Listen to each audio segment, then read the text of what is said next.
আজ আমরা আপনাদের শোনাতে যাচ্ছি শাহানশায়ে বাগদাদের এক এমন অসাধারণ মুরিদের দাস্তান, যিনি ওয়াক্তের ফেরাউনকে ললকার করেছিলেন এবং মৃত্যুর চোখে চোখ রেখে দাঁড়িয়েছিলেন। আখির ওই কোন তাকাত ছিল যে যখন ওই ফকিরকে জাদুর জোরে জ্বলন্ত আগুনের অলাবে কেলে দেওয়া হয়েছিল, আমার মুরিদ, তুই এই মুশকিলের সামনা করতে হবে, আমার দোয়া সব সময় তোর সাথে আছে। জ্বালিয়ে দাও শাহানশায়ে বাগদাদের মুরিদকে। বড় এসেছে, কিন্তু তারপর দুনিয়া সেই ইবরতনাক মঞ্জার দেখেছিল যা সবার দিলের তারগুলোকে নেড়ে দিয়েছিল। কি ছিল সেই রাজ এবং কি হয়েছিল সেই খফনাক রাতে? জানতে হলে দেখুন এই রংটে খাড়া করে দেওয়া ভিডিও। এটা সেই তারিখি দৌড়ের কথা যখন এক বিশাল সলতনাতের উপর আতিশ খান নামী জালিম বাদশাহের হুকুমত ছিল। আতিশ খান শুধু নামেরই আতিশ ছিল না, বরং তার মিজাজও জাহান্নামের আগুনের মতো ছিল। সে শয়তানের পূজারী ছিল এবং নিজের তাকাতের নশায় নিজেকে নাউজুবিল্লাহ ধরতির খোদা মনে করত। তার সলতনাতে হাজারো গ্রাম ছিল এবং প্রত্যেক গ্রামের উপর বাদশাহের এক খফনাক কানুন লাগু ছিল। এই কানুন এতটা ঘাটিয়া এবং জালিম ছিল যে শুনে ইনসানিয়াত লজ্জিত হয়ে যেত। বাদশাহ হুকুম দিয়েছিল যে প্রতি মাসে সলতানাতের বিভিন্ন গ্রাম থেকে সুন্দরী এবং কুমারী মেয়েরা খরাজ ট্যাক্স হিসেবে বাদশাহের মহলে পাঠানো হবে। এই মেয়েরা বাদশাহের হাওয়াসের শিকার হতো, অথবা তাদের বাদশাহের জ্বালানো মুকাদ্দাস আগুনে বলি কোরবানি চড়ানো হতো। লোকদের হালাত এমন ছিল যে যে ঘরে মেয়ে জন্ম নিত সেখানে মাতম ছড়িয়ে পড়ত। মা বাবা নিজেদের যুবতী মেয়েদের মুখে কালি মাখিয়ে রাখত যাতে বাদশাহের সিপাহীরা তাদের উপর নজর না দেয়। কিন্তু বাদশাহের জাসুস এবং অজিররা চিল এবং গিদ্ধের মতো ঘুরে বেড়াত। ঠিক এই সলতনতের শেষ কোণে একটা ছোট গ্রাম ছিল যাকে বস্তিয়ে গরিবা বলা হতো। এই গ্রাম খুবই পশমান্দা ছিল, কিন্তু এখানে একটা খাস কথা ছিল। গ্রামের বাইরে একটা পুরনো বটগাছের নিচে একটা কাঁচা ঝুপড়ি ছিল, যেখানে কিছুদিন আগে এক আল্লাহওয়ালা এসে ঠাঁই নিয়েছিলেন। সাদা নুরানি চেহারা, চোখে হায়া এবং জালাল, এবং হাতে একটা সাদা কাঠের আঁসা। এই পীর সাহেব ছিলেন। তিনি দুনিয়ার কথাবার্তা থেকে দূরে সব সময় নিজের রবের জিকিরে মগ্ন থাকতেন এবং গ্রামবাসীদের তহিদের দর্শ দিতেন। তিনি শাহানশায়ে বাগদাদ শেখ আব্দুল কাদের জিলানী রহমতুল্লাহ আলাইহির সত্যিকারের গোলাম এবং মুরিদ ছিলেন। গ্রামবাসীরা তার খুব সম্মান করত, কারণ যখন থেকে তিনি এসেছিলেন গ্রামে এক অদ্ভুত সুকুন নেমে এসেছিল। কিন্তু একদিন সেই মানহুস ঘড়ি এসেই গেল। দুপুরের সময় ছিল। পীর সাহেব নিজের ঝুপড়ির বাইরে মুসাল্লায় বসে তসবিহ পড়ছিলেন যে হঠাৎ গ্রামে শোরগোল পড়ে গেল। ঘোড়ার কাপে জমিন কেঁপে উঠল এবং ধুলোর মেঘ উড়তে লাগল। এটা বাদশাহের খাস ওজির শোলা খান ছিল, যে নিজের মুসাল্লা সিপাহীদের সাথে গ্রামে দাখিল হয়েছিল। তার চোখ শিকারের খোঁজে ছিল এবং হাতে চাবুক ছিল। ওজির গ্রামের চৌকে ঘোড়া থামালো এবং গর্জন করে বলল, এই কিড়ে মাকড়রা, বাইরে বেরিয়ে এসো। আজ আমাদের বাদশাহ আতিশ খানের দিল খুশ করার দিন। এই গ্রামের সবচেয়ে সুন্দরী মেয়েকে ফওরান পেশ করা হোক, নয়তো পুরো গ্রাম জ্বালিয়ে ছাই করে দেব। গ্রামবাসীরা থরথর কাঁপতে কাঁপতে ঘর থেকে বেরিয়ে এলো। মায়েরা নিজেদের মেয়েদের লুকাতে লাগল। কিন্তু ওজিরের নজর এক গরিব কৃষকের ঝুপড়িতে পড়ল, যেখানে এক মাসুম বাচ্চা জয়নব ভয়ে নিজের মায়ের পিছনে লুকিয়েছিল। ওজির ইশারা করল, ওই মেয়েকে। সিপাহীরা নেকড়ের মতো ঝাঁপিয়ে পড়ল এবং জয়নবকে চুল ধরে টেনে বাইরে নিয়ে এলো। না, আমার মেয়েকে ছেড়ে দাও। কৃষক এবং তার বিবি ওজিরের পায়ে পড়ে গেল। তারা ওজিরের জুতো চাটার চেষ্টা করল, কেঁদে কেটে গিড়গিড়াল, সর্দার, এটা আমাদের একমাত্র সাহারা, আমরা মরে যাব, আমরা আপনাকে আমাদের সব মাল দেব, আমাদের ইজ্জত বকশে দিন। ওজির এক জোরদার লাথি কৃষকের বুকে মারল এবং হাসতে লাগল। তোমাদের ইজ্জত? বাদশাহের রিয়ায়ার কোনো ইজ্জত থাকে না। এই মেয়ে এখন মহলের জিনাত হবে। জয়নব চিৎকার করছিল, সে আসমানের দিকে তাকিয়ে দুহাই দিচ্ছিল। সিপাহীরা তাকে জোর করে ঘোড়ায় তোলার চেষ্টা করছিল। পুরো গ্রাম তামাশা দেখছিল। কারো মধ্যে হিম্মত ছিল না যে জালিমের হাত থামাতে পারে। হঠাৎ জয়নবের নজর গ্রামের কোণে সেই ঝুপড়ির দিকে পড়ল, যেখানে পীর সাহেব এবাদতে মশগুল ছিলেন। জয়নব নিজের পুরো তাকত দিয়ে চিৎকার করে উঠল, বাবাজি, বাঁচাও!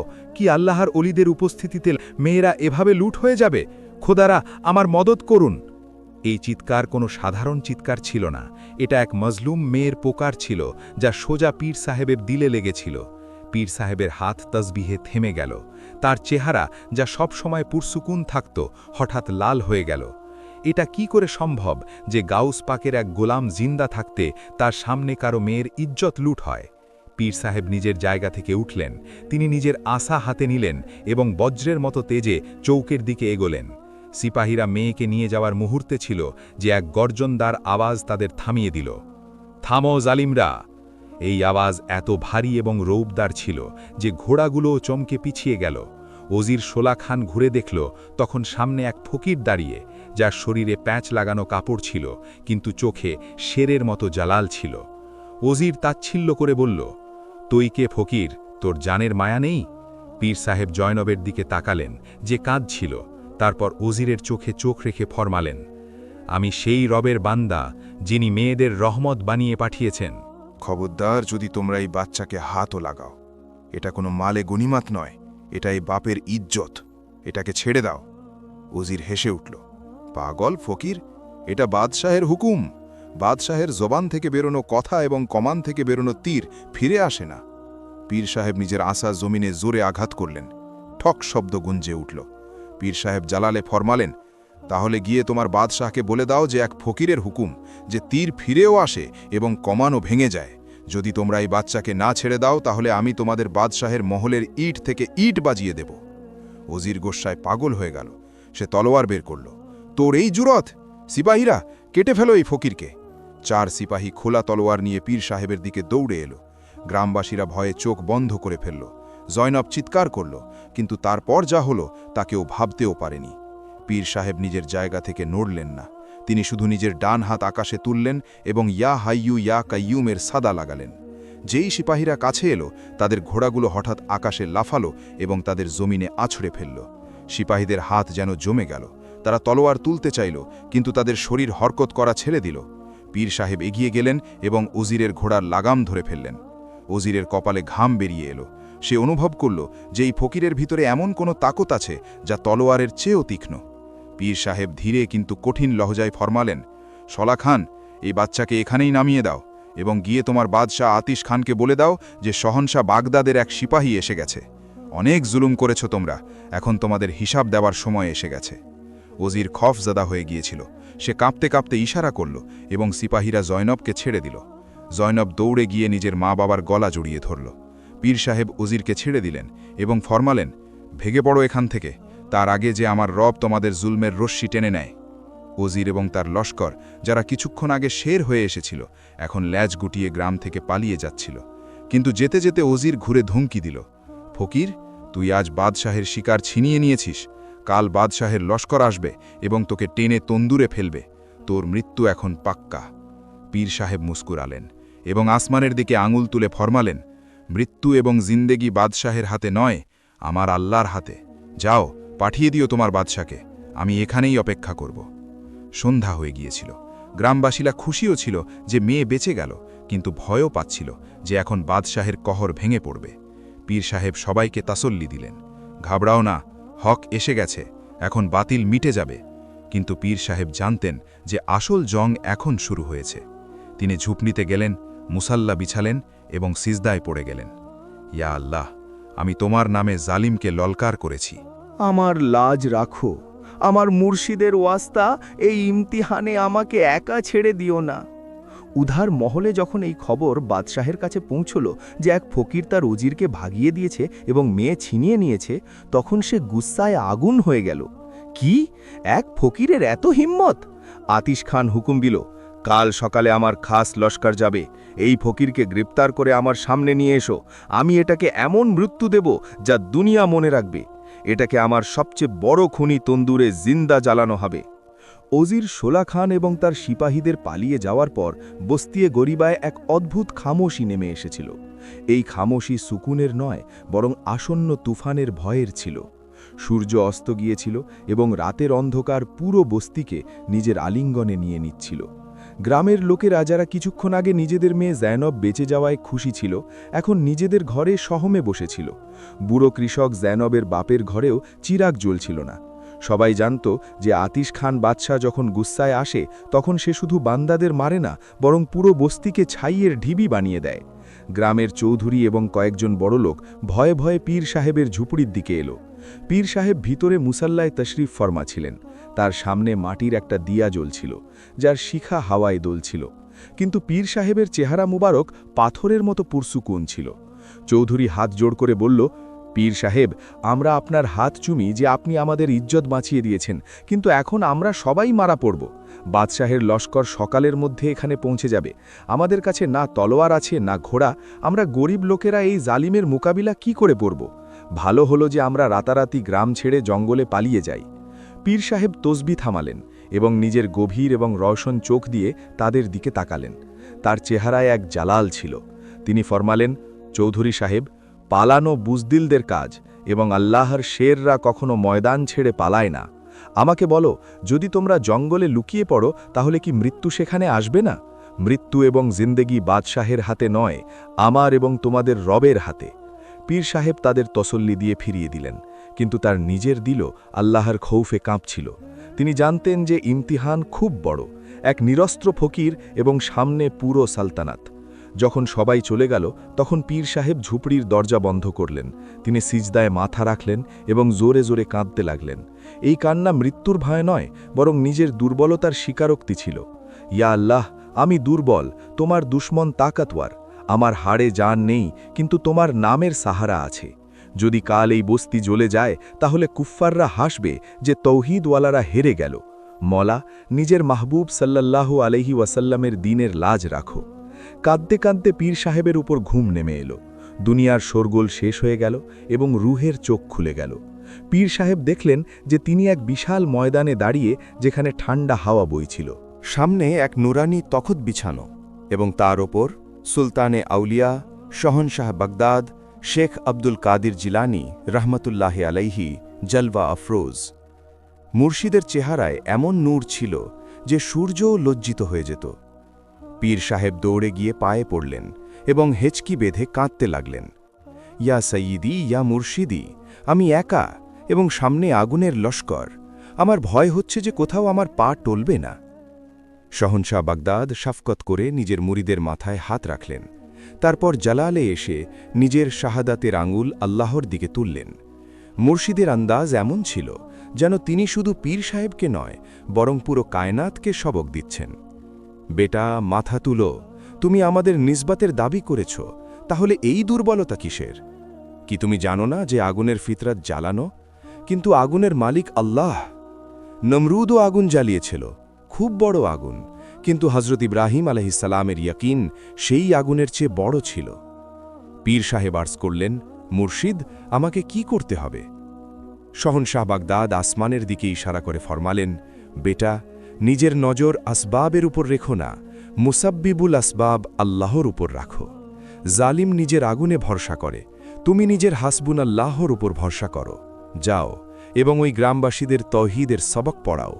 যখন দিল থেকে গায়রুল্লাহর ভয় বেরিয়ে যাবে তখন বাদশাহের আগুন ফুল হয়ে যাবে। নিজের জায়গা থেকে নড়ো না, কাল সকালে তুমি লড়বে না, তোমার পক্ষে তোমার রব লড়বে। এই কথাগুলো পীর সাহেবের সিনায় ঢুকে গেল। খোয়াব ভেঙে গেল। পীর সাহেবের চোখ খুলল, তখন তাহাজ্জুদের সময় হচ্ছিল।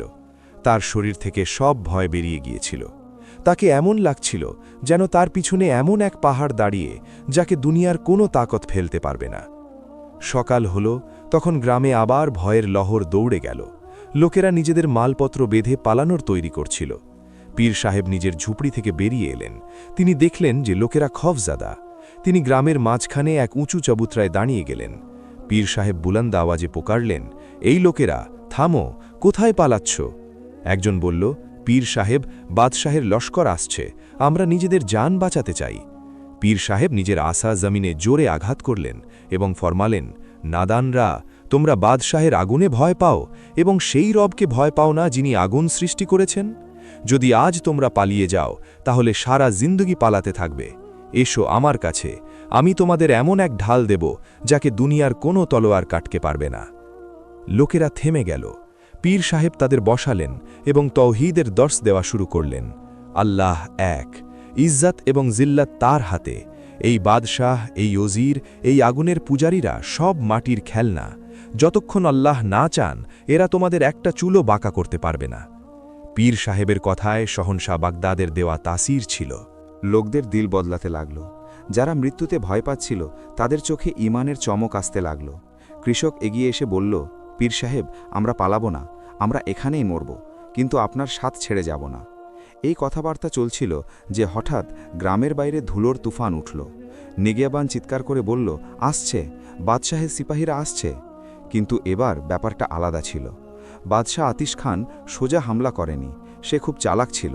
তাকে ওজির বলেছিল যে এই ফকিরের কাছে কোনো জাদু আছে, তাই বাদশাহ নিজের কৌশল বদলে ফেলেছিল। লস্কর গ্রামে দাখিল হয়নি, বরং গ্রামের চারপাশে ঘেরা দিয়ে ফেলেছিল। সিপাহীদের হাতে খোলা তলোয়ার ছিল না, বরং জ্বলন্ত মশাল ছিল। লস্করের নতুন সিপাহসালার, যার নাম বরক খান ছিল, সে এগিয়ে এসে ঘোষণা করল, শোনো গ্রামবাসীরা, আমাদের বাদশাহ আতিশ খানের হুকুম যে আমরা তোমাদের এখন মারব না। তোমরা আমাদের মেয়ে দাওনি না, এখন আমরা তোমাদের কাছ থেকে তোমাদের রিজিক ছিনিয়ে নেব। এই বলে সে হুকুম দিল, আগুন লাগিয়ে দাও এদের ফসলে। এটা ফসল কাটার মৌসুম ছিল। কৃষকদের বছর ভরের মেহনত, সোনালি গমের ফসল গ্রামের চারপাশে লহলহ করছিল। এটাই ছিল তাদের খাওয়া পড়ার ভরসা। সিপাহীরা জ্বলন্ত মশাল শুষ্ক ফসলে ছড়ে দিতে লাগল। শুষ্ক গম ফৌরন আগুন ধরে ফেলল। দেখতে দেখতে গ্রামের চারপাশে আগুনের সমুদ্র জ্বলে উঠল। ধোঁয়ার মেঘ আসমান স্পর্শ করতে লাগল। কৃষকরা চিৎকার করতে লাগল, হায় আমাদের রুজি, হায় আমাদের বাচ্চারা। মেয়েরা মাথা চাপড়াতে লাগল। যদি এই ফসল জ্বলে যায় তাহলে তারা বছরভর ভুকা মরবে। আগুন হাওয়ার জোরে তাড়াতাড়ি গ্রামের দিকে এগোচ্ছিল। বরক খান হাসতে হাসতে বলল, এখন ডাকো তোমাদের ফকিরকে, বলো যে এই আগুন থামাক। যখন তোমরা ভুখে তড়পাবে তখন নিজেরাই মেয়ে নিয়ে মহলে চলে আসবে। পীর সাহেব এই মঞ্জর দেখলেন। আগুনের শিখা আসমানের সাথে কথা বলছিল। গরমির তীব্রতায় লোকদের শ্বাস নেওয়া কঠিন হয়ে পড়ছিল। লোকেরা দৌড়ে পীর সাহেবের কাছে এলো। পীর সাহেব, কিছু করুন, আমরা লুট হয়ে গেলাম। পীর সাহেবের চেহারায় এক জালাল এসে গেল। এটা ইমতিহান ছিল। এটা সেই ইমতিহান যার জিকির মুর্শিদ করেছিলেন। পীর সাহেব এগিয়ে গেলেন এবং জ্বলন্ত ফসলের একদম কাছে দাঁড়িয়ে গেলেন। আগুনের তাপ তার চেহারা ঝলসে দিচ্ছিল, কিন্তু তিনি পিছিয়ে যাননি। তিনি নিজের চোখ বন্ধ করলেন। ইয়া আল্লাহ, এই আগুন তোমার মখলুক। এই জালিম আমার রিজিক জ্বালাতে পারে, কিন্তু আমার ইয়াকিন জ্বালাতে পারে না। পীর সাহেব নিজের আশা আকাশে তুললেন এবং গর্জনদার আমাজে পুকারলেন, এই হাওয়ারা, তোমরা কার কনিজ, বাদশাহের না আল্লাহর? তারপর তিনি নিজের শাহাদাতের আঙ্গুল দিয়ে হাওয়াকে বিপরীত দিকে যাওয়ার ইশারা করলেন এবং ফরমালেন, আমার রবের হুকুমে পলটে যাও এবং এই আগুনকে সেখানেই নিয়ে যাও যেখান থেকে এসেছে। এবং তারপর কুদরতের করিশ্মা হল, হঠাৎ আকাশ শান্ত হয়ে গেল এবং পরের মুহূর্তে হাওয়ার দিক যা গ্রামের দিকে ছিল পুরো জোরে বদলে গেল। এক জোরদার ঝড় চলল, কিন্তু এবার তার দিক বাদশাহের লস্করের দিকে ছিল। আগুনের শিখা যা গ্রামের দিকে এগোচ্ছিল হাওয়ার জোরে উল্টো দিকে ঘুরে গেল। পালাও, আগুন ফিরে আসছে! সিপাহীদের মধ্যে ভগদর পড়ে গেল। আগুন বাদশাহের লস্করের খেমা এবং ঘোড়াকে নিজের আলিঙ্গনে নিতে শুরু করল। যে আগুন তারা মাজলুমদের জন্য জ্বালিয়েছিল এখন তাদের নিজেদের দামন জ্বালছিল। গ্রামবাসীরা অবাক হয়ে এই মঞ্জর দেখছিল। তাদের ফসল নিরাপদ ছিল, কিন্তু দূরে দাঁড়ানো দুশমন নিজের জান বাঁচিয়ে পালাচ্ছিল। পীর সাহেব সেখানেই দাঁড়িয়েছিলেন। তার আঙুল এখনও আল্লাহর দিকে তুলেছিল এবং জবানে আলহামদুলিল্লাহ ছিল। যে মুহূর্তে গ্রামের বাইরে আগুনের শিখা বাদশাহের লস্করের ওপর উল্টে পড়েছিল, সেই মঞ্জর কিয়ামতের ছিল। সেই হাওয়া যাকে আল্লাহর ওলি নিজের আঙুলের ইশারায় হুকুম দিয়েছিলেন, সে এখন এক তুফান হয়ে গিয়েছিল। বাদশাহের সিপাহীরা যারা অহংকারে এসেছিল এখন নিজের জান বাঁচাতে চিৎকার করতে করতে পালাচ্ছিল। তাদের খেমা জ্বলে ছাই হয়ে গিয়েছিল এবং তাদের গুরুরের ছাইয়ে মিশে গিয়েছিল। গ্রামবাসীরা অবাক এবং খুশিতে এই মঞ্জর দেখছিল। সেই কৃষকরা যাদের ফসল জ্বলতে যাচ্ছিল এখন আল্লাহর শুকরে সিজদা করছিল। পীর সাহেব সেখানেই দাঁড়িয়েছিলেন। তার আশা এখনও জমিনে ঠেকানো ছিল এবং তার নজর আসমানে ছিল। তিনি ঘুরে গ্রামবাসীদের দিকে তাকালেন এবং ফরমালেন, এই লোকেরা, খুশি হও, কিন্তু গাফিল হইও না। আহত সাপ আরও বিপজ্জনক হয়। জালিম বাদশাহ এত সহজে হার মানবে না। উধার দারুল হুকুমতে বাদশাহ আতিশ খান নিজের মহলের বারান্দায় দাঁড়িয়ে অধৈর্য হয়ে লস্করের ফিরে আসার অপেক্ষা করছিল। তাকে ইয়াকিন ছিল যে এতক্ষণে সেই বাগি গ্রাম ছায়ের ঢিবি হয়ে গেছে এবং সেই ফকির শিকলে বাধা অবস্থায় আনা হচ্ছে। হঠাৎ মহলের দরজা খুলল এবং সিপোসালার বরক খান খারাপ অবস্থায় ভিতরে দাখিল হল। তার কাপড় জ্বলা, চেহারা কালিতে ভরা এবং সে ভয়ে কাঁপছিল। সে বাদশাহের পায়ে পড়ে গেল। বাদশাহ সালামত গজব হয়ে গেল। আমরা হেরে গেলাম। বাদশাহের চোখে রক্ত উঠে এলো। সে বরখানকে লাথি মারল। হেরে গেলে? আমার কাছে এত বড় ফৌজ, এত আগুন, এবং তোমরা এক নিরস্ত্র ফকিরের কাছে হেরে গেলে? বরখান হাঁপাতে হাঁপাতে বলল, সরকার, সে মানুষ নয়, সে কোনো বালা। আমরা আগুন লাগালাম, তখন সে হাওয়াকে হুকুম দিল। হাওয়া তার গোলামের মতো পল্টে গেল এবং আমাদেরই আগুন আমাদের উপর ছুড়ে দিল। আমার অর্ধেক সিপাহী জ্বলে গেল, বাকিরা পালিয়ে গেল। সেই ফকির বলে যে তার রব আগুনেরও রব এবং হাওয়ারও। এটা শুনে আতিশ খান ভয় এবং গুস্সায় পাগল হয়ে গেল। সে পাশে দাঁড়ানো মহাফিজের তলোয়ার টেনে নিল এবং এক আঘাতে বরখানের মাথা ধর থেকে আলাদা করে দিল। বুঝদিল, তুই আগুনের দেবতা তৌহিন করছিস। দরবারে সন্নাটা নেমে এলো। বাদশাহ হাঁপাচ্ছিল। সে নিজের সবচেয়ে খাস এবং বিপজ্জনক উজিরের দিকে তাকালো। এই অজির নয়, বরং বাদশাহের শাহী জাদুকর ছিল, যার নাম হামান ছিল। এই সেই বদবখ্ত যে শ্মশানের ছাই নিজের শরীরে মাখত এবং জিনদের নিয়ন্ত্রণ করার দাবি করত। বাদশাহ গর্জন করে বলল, হামান, তলোয়ার এবং আগুন ব্যর্থ হয়ে গেল। এখন আমার তোর ইলম চাই। এই ফকিরের কাছে নিশ্চয়ই কোনো জাদু আছে। লোহা শুধু লোহা দিয়েই কাটা যায়। আমি চাই যে আজ রাতে এই গ্রামে এমন কেয়ামত ভেঙে পড়ুক যে সকালের মধ্যে সেই ফকির পাগল হয়ে যাক। হামান জাদুকর এক মকরু হাসি দিল। তার দাঁত হলুদ এবং কালো ছিল। বাদশাহ সালামত নিশ্চিন্ত হন। সে হাওয়ার দিক মোড়াতে পারে, কিন্তু আমার আতিশী মুক্কিলের মোকাবেলা করতে পারবে না। আজ রাতে এই গ্রামের ওপর আসমান থেকে আগুন বর্ষা হবে না, বরং জমিন থেকে এমন বালা বেরোবে যা চোখে দেখা যাবে না, কিন্তু তাদের কলিজা চিবিয়ে খাবে। গ্রাম বস্তি গরিবায় রাত গভীর হয়ে গিয়েছিল। লোকেরা নিজেদের জয়ের খুশিতে ঘুমিয়ে করেছিল, কিন্তু পীর সাহেব জেগেছিলেন। আল্লাহওয়ালাদের কাছে আসন্ন বালার খুশবু আগে থেকেই চলে আসে। পীর সাহেব নিজের ঝুপড়ির বাইরে বসে পাহারা দিচ্ছিলেন। আকাশে অদ্ভুত এক হবস ছিল। হঠাৎ কুকুররা কাঁদতে শুরু করল। হাওয়া থেমে গেল এবং এক খুব খারাপ গন্ধ ছড়াতে লাগল। পীর সাহেব ফরন বুঝে গেলেন যে এটা বাদশাহের লস্কর নয়, বরং শয়তানি লস্কর। হঠাৎ গ্রামের এক ঘর থেকে চিৎকারের আওয়াজ এলো, তারপর দ্বিতীয় ঘর থেকে, তারপর তৃতীয় ঘর থেকে। লোকেরা ঘুম থেকে জেগে বাইরে দৌড়ে এলো। মঞ্জার খফনাক ছিল। লোকদের কিছু দেখা যাচ্ছিল না, কিন্তু তারা নিজেদের শরীর নড়ছিল। বাঁচাও, আমার শরীরে আগুন লেগে গেছে, এক মহিলা চিৎকার করছিল। সাপ, আমাকে সাপ কামড়াচ্ছে, এক বাচ্চা জমিনে গড়াগড়ি খাচ্ছিল, যদিও সেখানে কোনো সাপ ছিল না। এটা হামান জাদুকরের নজরবন্দি এবং আসেবি হামলা ছিল। পুরো গ্রাম চিৎকারে গুঞ্জে উঠল। লোকেরা পাগলের মতো ইধার উধার দৌড়াচ্ছিল। কারো কাপড়ে আগুন লাগার অনুভূতি হচ্ছিল, তাহলে কারো নিজের বাচ্চাদের চেহারা ভয়ঙ্কর লাগছিল। পীর সাহেব ফওরান মুসাল্লা থেকে উঠলেন। তিনি দেখলেন যে গ্রামের ওপর কালো ছায়া ঘুরছে। এরা সেই শয়তান ছিল যারা লোকদের দিলে ওয়াসওয়াসা এবং ভয় ঢোকাচ্ছিল। পীর সাহেব বুলান্দ আওয়াজে পুকারলেন, এই লোকেরা ভয় পেও না, এটা শুধু নজরের ধোঁকা। নিজেদের জবানে আল্লাহর নাম নাও। কিন্তু লোকদের ভয় এত বেশি ছিল যে তাদের কিছু শোনা যাচ্ছিল না। পীর সাহেব অনুভব করলেন যে এক খুব ভারী কালো তাকত তার দিকে এগিয়ে আসছে। তার দম বন্ধ হয়ে আসছিল। শয়তান চাইছিল যে আজ পীর সাহেবের দিলেও ভয় ঢোকাক। এই নাজুক মুহূর্তে যখন জাহিরি চোখ কাজ করছিল না, পীর সাহেব বাতিনি চোখ খুললেন। তিনি সেই জমিনে বসে পড়লেন, চোখ বন্ধ করলেন এবং ইয়া আল্লাহ বলে নিজের রুহানি রাবদা পুনরায় স্থাপন করলেন। তিনি দেখলেন যে শহনশাহ বাগদাদ এক নুরানি বৃত্তে দাঁড়িয়ে। মুর্শিদের চেহারায় এত জালাল ছিল যে শয়তানরা এই বৃত্তের কাছেও আসতে পারছিল না। পীর সাহেব আরজ করলেন, ইয়া মুর্শিদি, আমার গ্রামবাসীরা কষ্টে আছে। জাদুকর তাদের আকালের উপর পর্দা ফেলে দিয়েছে। তারা নাদান, তারা বুঝতে পারছে না যে এটা ধোঁকা। শহনশাহ বাগদাদ নিজের শাহাদাতের আঙুল আল্লাহ দিকে তুললেন এবং এমন এক নুস্খায় কিমিয়া বললেন যা প্রত্যেক জাদুর তোড়। বেটা, ঘাবড়াও না, মনে রেখো, জাদু অন্ধকার এবং কুরআন নূর। অন্ধকার যত গভীরই হোক, নূরের এক কিরণ তাকে শেষ করতে যথেষ্ট। কি তুমি ভুলে গেছ যে যখন মুসা আলাইহিসসালামের মোকাবিলায় জাদুকররা রশ্মি ছুঁড়েছিল তখন তার সাপ হয়ে গিয়েছিল? কিন্তু মুসা আলাইহিসসালাম কি করেছিলেন? তিনি ভয় পাননি। তিনি আল্লাহর ভরসায় নিজের আশা ছুঁড়েছিলেন। পীর সাহেব আরজ করলেন, মুর্শিদ, আমাকে কি করতে হবে? মুর্শিদ জালালে ফরমালেন, ওঠো এবং নিজের আজানের আওয়াজ দিয়ে এই বাতিলকে চিরে ফেলো। শয়তান আজানের আওয়াজে পালায়। মসজিদের মিনারে উঠে আজান দাও এবং তারপর গ্রামের চারপাশে আয়াতুল কুরসি পড়ে এক হিসার টেনে দাও। আল্লাহর কসম কোনো শয়তানি তাকত এই হিসার পার করতে পারবে না। পীর সাহেব আরজ করলেন, মুর্শিদ দোয়া করুন।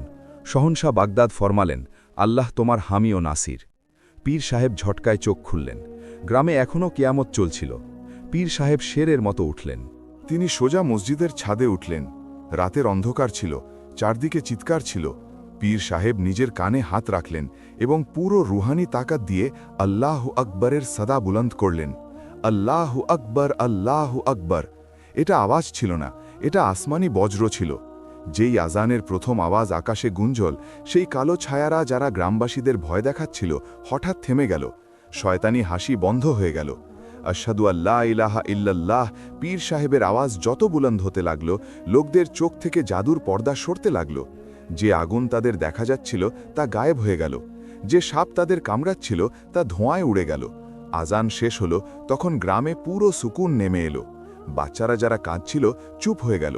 মায়েরা যারা চিৎকার করছিল হুশে এলো। পীর সাহেব মসজিদ থেকে নেমে এলেন। তার হাতে আসা ছিল। তিনি গ্রামের শেষ কোণে গেলেন এবং আসার ডগা জমিনে রেখে আয়াতাল কুরসি পড়তে পড়তে পুরো বস্তির চারপাশে এক লাইন হিসার টানতে শুরু করলেন। পীর সাহেব হেঁটে যাচ্ছিলেন এবং পড়ে যাচ্ছিলেন। তাকে দেখে এমন লাগছিল যেন কোনো জেনারেল কেল্লা তৈরি করছেন। যেই হিসার পুরো হলো, গ্রামের বাইরে থেকে খফনাক চিৎকার এলো।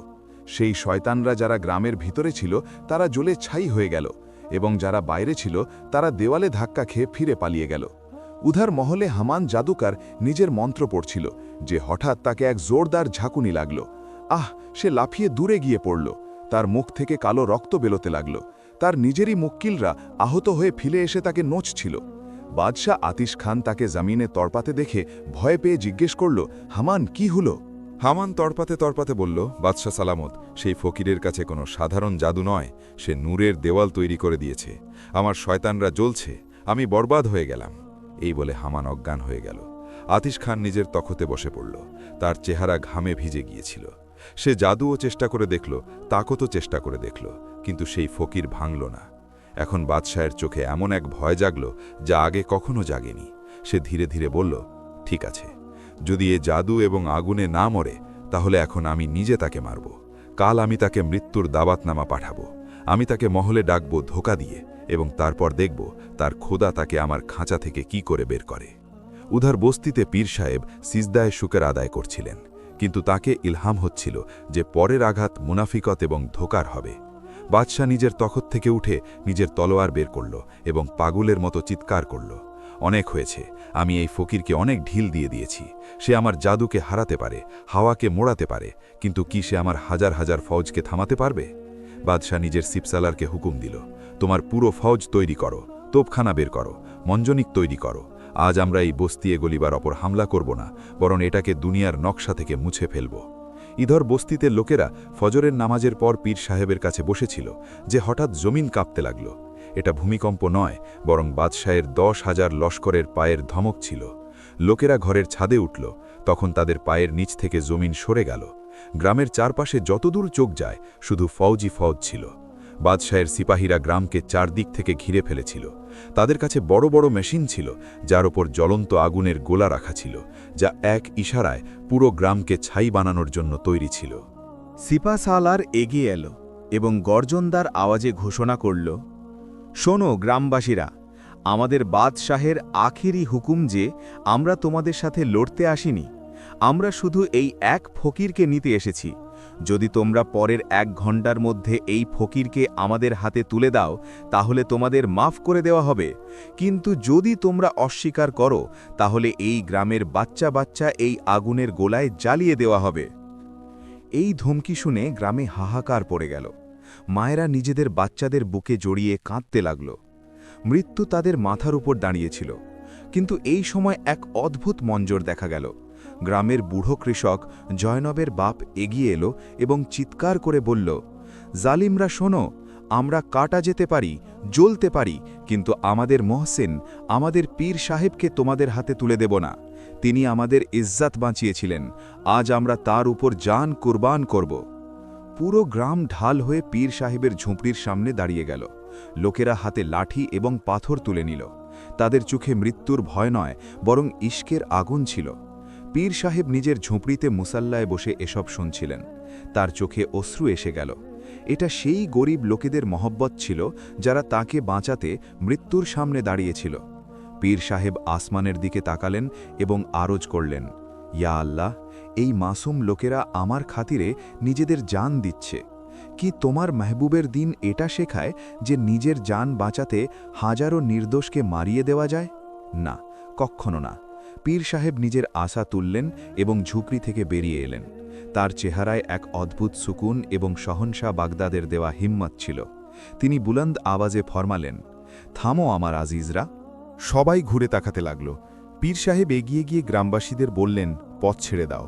আমি চাই না যে আমার কারণে একটা বাচ্চারও রক্ত ঝরুক। আমার জান তোমাদের সবার জানের চেয়ে দামি নয়।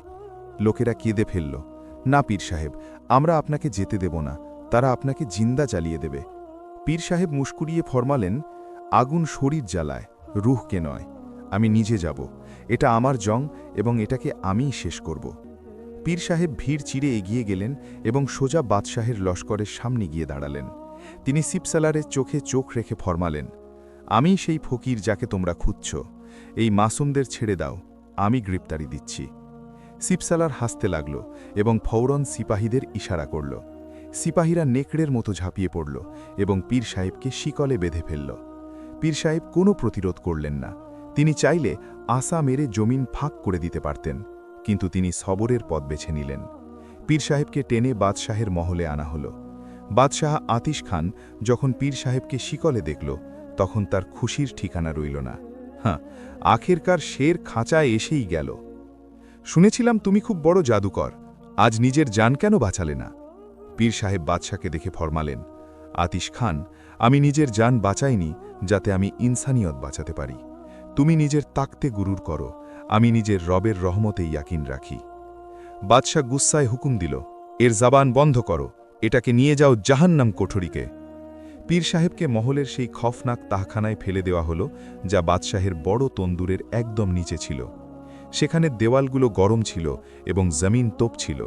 সেখানে পানি পান করার ছিল না, শুধু ধোঁয়ার ঘুটন ছিল। পীর সাহেবকে সেখানে তানহা ছেড়ে দেওয়া হলো। অন্ধকার, গরমি, ভুগ এবং প্যাস। পীর সাহেব এই তপ্তি হুই জমিনে বসে গেলেন। জিসমানি তকলিফ খুব বেশি ছিল, কিন্তু রুহানি রাবতা মজবুত ছিল।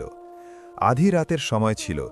গরমিতে পীর সাহেবের হলক শুকিয়ে কাঁটা হয়ে গিয়েছিল।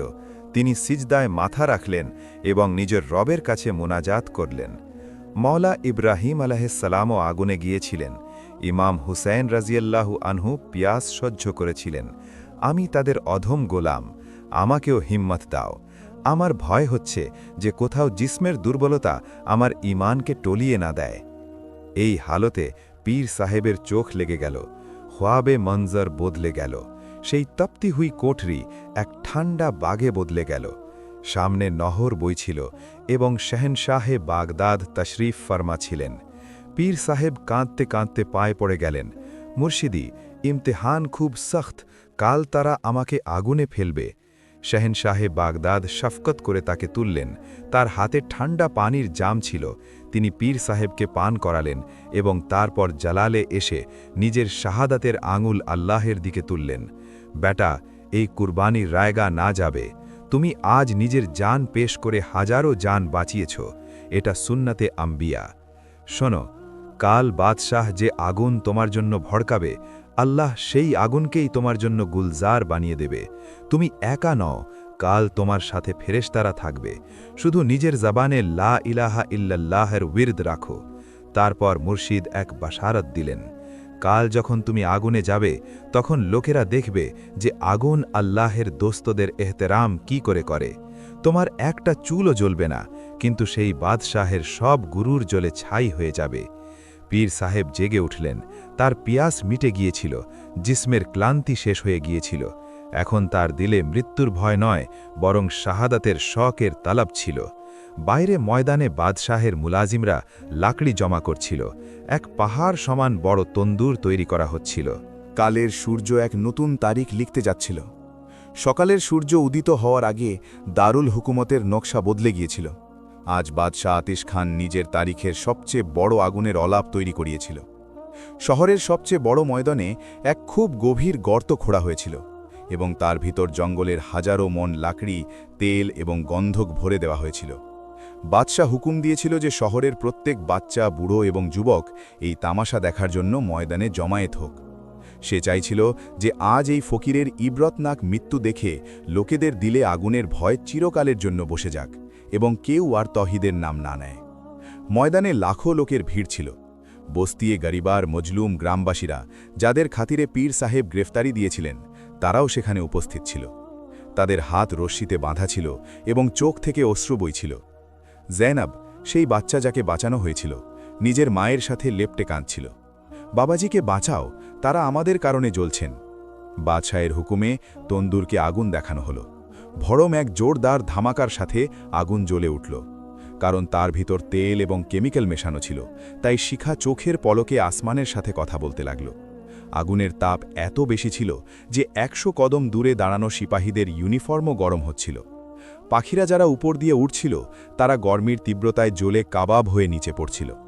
বাদশাহ আতিশ খান নিজের সোনার তক্তে বসে এই মঞ্জর দেখে খুশিতে ঝুমছিল। সে নিজের অজির আয়া খানকে বলল, দেখো অজির, এটা আমার খোদা। আজ এই ভুকা শের আগুনকে একটা তাজা শিকার মিলবে। আমাকে বলো, কি দুনিয়ার কোনো তাকত এই ফকিরকে ছাই হতে বাঁচাতে পারবে? অজির খোশামত করে বলল, বাদশাহ সালামত, বাঁচা তো দূরের কথা, এই আগুনের গরমিতে তো তার হাড়ও গলে যাবে। আজ এই ফকিরের খোদাও তাকে বাঁচাতে পারবে না। ঠিক তখন নক্কারা বাজল। লোহার ভারী দরজা খুলল এবং শিকলের ঝংকার গুঁজল। সবার নজর দরজার দিকে জমে গেল। পীর সাহেবকে আনা হচ্ছিল।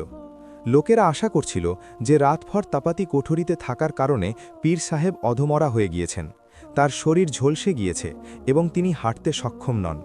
কিন্তু যখন পীর সাহেব বাইরে বেরোলেন, তখন ভিড় অবাক হয়ে চিৎকার করে উঠল। পীর সাহেবের সাদা পোশাক দাগহীন ছিল। চেহারায় এমন তাজগি ছিল যেন এইমাত্র ঠান্ডা পানিতে গোসল করে এসেছেন, এবং কপালে সিজদার নূর সূর্যের মতো চকচক করছিল। বাদশাহ যখন এটা দেখল, তখন তার হাসি থেমে গেল। এটা জিন্দা কি করে? সেই কোঠরি তো জাহান্নাম ছিল, সেখানে তো পাথরও গরম হয়ে যায়। পীর সাহেব শেরের মতো হেঁটে ময়দানের মাঝখানে এলেন। তিনি এক নজর সেই পাহাড় সমান উঁচু আগুনে দিলেন। তার চেহারায় ভয়ের এক কণাও ছিল না, বরং এক আশিকানা মুস্কুরাহাট ছিল। তিনি দিলে দিলে নিজের মুর্শিদ শহনশাহ বাগদাদের কাছে আরজ করলেন, মুর্শিদ, আপনি সত্য বলেছিলেন। এই আগুন তো আমাকে এখন থেকেই ঠান্ডা লাগছে, কারণ আমার সিনায় ইশকে ইলাহির আগুন এর চেয়ে বেশি তেজি। পীর সাহেবকে আগুনের অলাভের কিনারায় তৈরি এক উঁচু চবুতরা দাঁড় করিয়ে দেওয়া হলো। গরমি এত ছিল যে জল্লাদরাও নিজেদের মুখে ভিজা কাপড় রেখে দাঁড়িয়েছিল। বাদশাহ নিজের তখত থেকে উঠে এগিয়ে এলো এবং চিৎকার করে বলল, ও নাদান ফকির, দেখ নিজের সামনে, এটা সেই মৃত্যু যা থেকে বাঁচা অসম্ভব।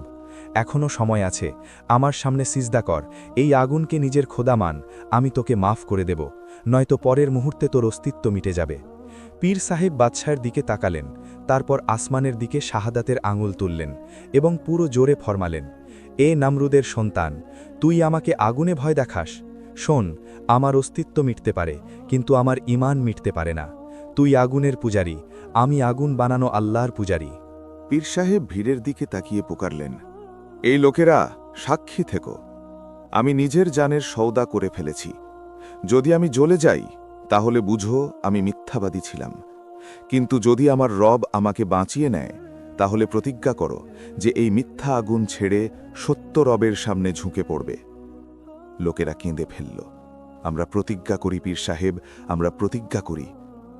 বাদশাহ গুস্সায় পাগল হয়ে গেল। তাকে নিজের পরাজয় সামনে দেখা যাচ্ছিল। সে জাল্লাদদের হুকুম দিল, কি দেখছ? তুলে ফেলে দাও এটাকে আগুনে, আমিও দেখি তার রব কি করে বাঁচায়। 4 শক্তিশালী জাল্লাদ এগিয়ে এলো। তারা পীর সাহেবকে বাজু থেকে ধরল। পীর সাহেব প্রতিরোধ করলেন না, তিনি নিজের চোখ বন্ধ করে নিলেন এবং দুনিয়ার রাবতা কেটে দিলেন। এই নাজুক মুহূর্তে, যখন মৃত্যু মাত্র 1 ইঞ্চি দূরে ছিল, পীর সাহেবের রূহ বাইতুল্লাহ কাবার তাওয়াফে পৌঁছে গেল। সেখানে তাকে শাহিনশাহ বাগদাদের সেই কথা মনে পড়ল, বেটা, জাবানে হাসবুনাল্লাহ রাখো, ইব্রাহিম আলাইহিসসালামের সুন্নাত জিন্দা হতে যাচ্ছে। পীর সাহেব বুলন্দ আওয়াজে পড়লেন, হাসবুনাল্লাহু ওয়া নি'মাল ওয়াকিল, আমাদের জন্য আল্লাহই যথেষ্ট এবং তিনিই সেরা কারসাজকারী। জাল্লাদরা পুরো তাকাত দিয়ে ঝাঁকুনি দিল ইয়া আল্লাহ! পীর সাহেবের শরীর আকাশে উঁচু হয়ে গেল এবং সোজা এই দহকতে হুই জাহান্নম সম আগুনের অলাভের মাঝখানে পড়ে গেল। আহ! ভিড় থেকে চিৎকার বেরিয়ে এলো। মেয়েরা অজ্ঞান হয়ে গেল। সবার ইয়াকিন ছিল যে পড়তে পড়তেই ছাই হয়ে যাবে। আগুনের শিখা এত উঁচু ছিল যে পীর সাহেব চোখের আড়ালে চলে গেলেন।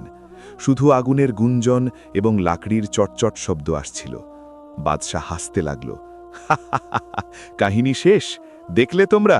আমি জ্বালিয়ে দিয়েছি তোমাদের পীরকে। এখন বলো তার খোদা কোথায়? বাদশাহ এবং তার ওজিররা খুশিতে তালি বাজাতে লাগল। গ্রামবাসীরা হতাশায় জমিনে বসে পড়ল। জায়নবের বাপ আসমানের দিকে তাকিয়ে শিকায়ত করল, মওলা, তোর দোস্ত জ্বলে গেল এবং তুই দেখতে রইলি। কিন্তু তাদের জানা ছিল না যে আগুনের ভিতর কি হচ্ছে। আল্লাহর কুদরত দেখুন, যেই পীর সাহেব আগুনের সমুদ্রে পড়লেন, আল্লাহ আগুনকে হুকুম দিলেন, ইয়া নারু কুনি বারদাউ ওয়া সালামান। এ আগুন ঠান্ডা হয়ে যা এবং সালামতি হয়ে যা। আগুনের শিখা যা লোহা গলাতে পারত, তা পীর সাহেবের শরীরে লেগে ফুলের পাপড়ি হয়ে গেল। আগুন বাইরে থেকে দহক ছিল, দুনিয়াকে শিখা দেখা যাচ্ছিল, কিন্তু ভিতরে ভিতরে এক সবুজ বাগ তৈরি হয়ে গিয়েছিল। পীর সাহেব আগুনের মাঝে জ্বলন্ত লাকড়ির ওপর এমন আরামে বসেছিলেন যেন মখমলের বিছানায়। না তার পোশাক জ্বলল, না তার চুল শুলগেল, এমনকি তার শিকল গলে পড়ে গেল, কিন্তু তার চামড়ায় আঁচও লাগল না। পীর সাহেব সেখানেই আগুনের ভিতর সিজদা করলেন। এটা তারিখের অদ্ভুততম সিজদা ছিল। বাইরে মৃত্যুর নৃত্য ছিল, ভিতরে জিন্দিগির সুকুন ছিল। বাইরে বাদশাহ উৎসব করছিল যে সে দুশ্মনকে শেষ করে দিয়েছে, কিন্তু তার জানা ছিল না যে সে দুশ্মনকে শেষ করেনি, বরং নিজের পরিণামকে দাওয়াত দিয়েছে। ঘণ্টার পর ঘণ্টা কেটে গেল।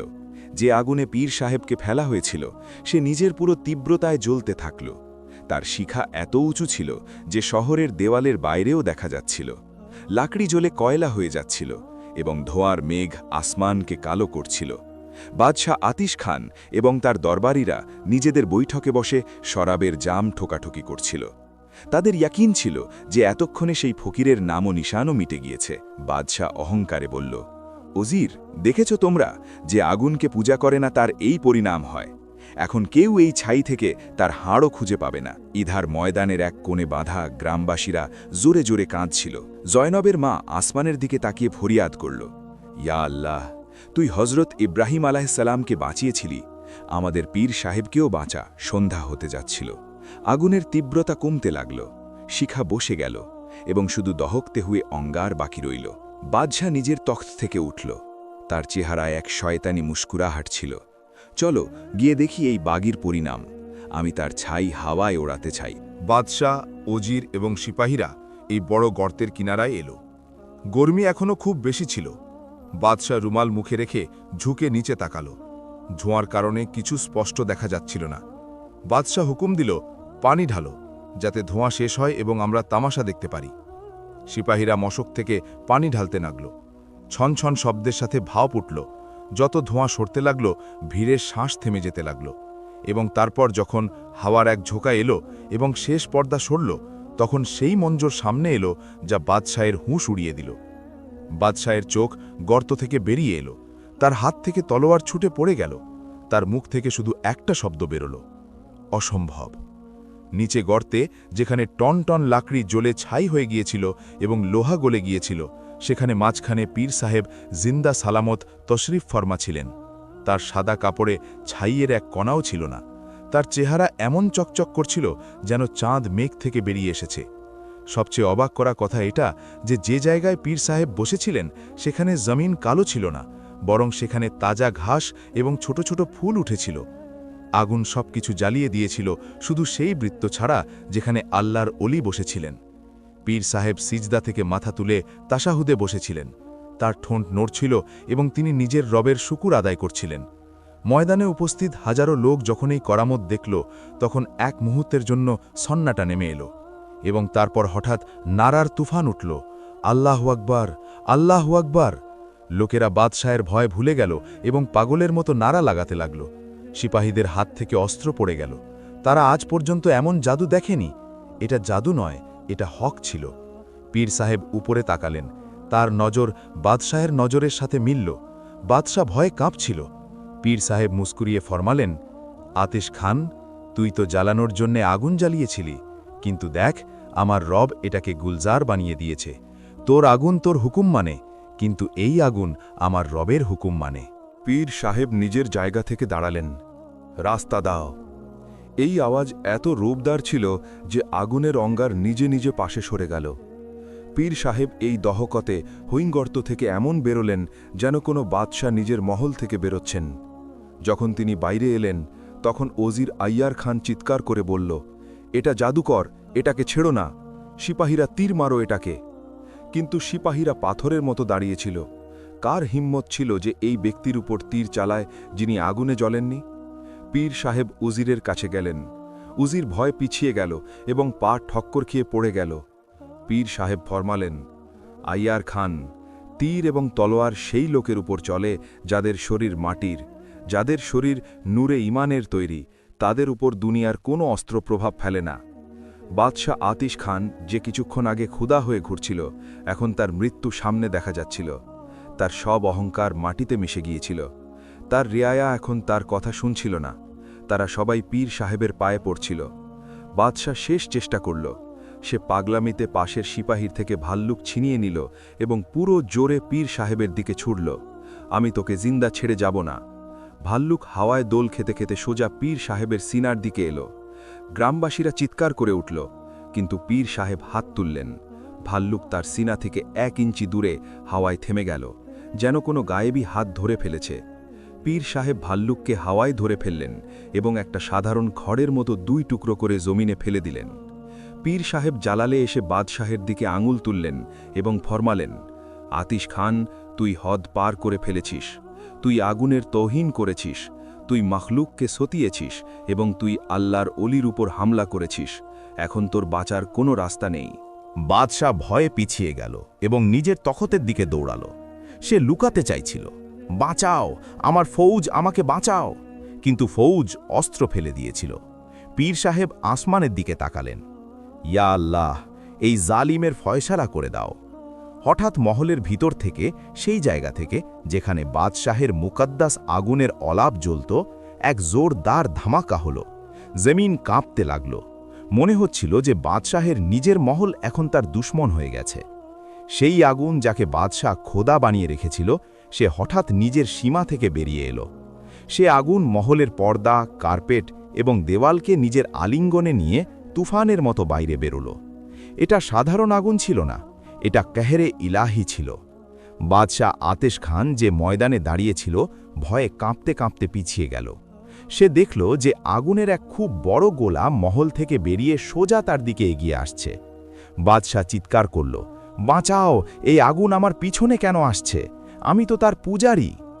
পীর সাহেব এক উঁচু টিলায় দাঁড়িয়ে হাওয়ায় দোল খাওয়া সাদা পোশাকের সাথে ফরমালেন, আতিশ খান, ভাগ যত ভাগতে পারিস ভাগ। আজ তোর খোদাই তোর মৃত্যু হয়ে গেছে।